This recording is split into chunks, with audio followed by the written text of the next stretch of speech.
تازه او نوې خبر د افغان لوبغاړو د دغه کارنامو نه ځان خبر کوي په خپله به حیران شئ. ګرانو لیدونکو السلام علیکم، وخت مو په خیر، ستړي مه شئ.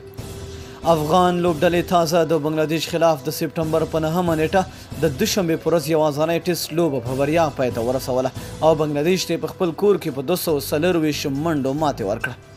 په دغې لوبې کې ځینو افغان لوبغاړو خورا شاهکار رول ولوباوه چې پکې د اصغر افغان، رحمت شاه زرمتي، ابراهیم زدران، افسر زازی، راشد خان ارمان، ظاهر خان او نور نومونه د یادولو وړ دي.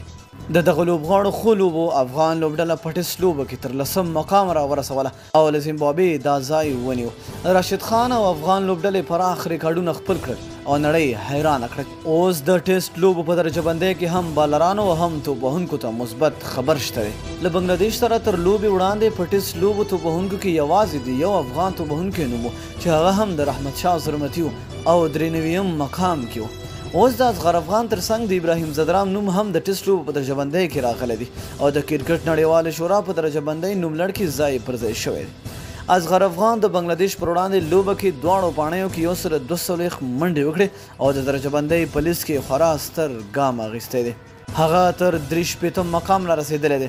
نوموړی رحمت شاه زرمتی هم شاته پریښی دی او 484 نمرې یا ریټینګ لري. رحمت شاه زرمتی چې د بنګلادیش پر وړاندې 102 منډې وکړې نو له 93 مقام څخه تر 65 مقام را رسېدلی دی او نمرې بیا 401 دي. او همداسې ابراهیم زدران بیا د توپوهونکو په ډله بندۍ کې تر 86 مقام راغلی دی او نمرې هم 426 دی.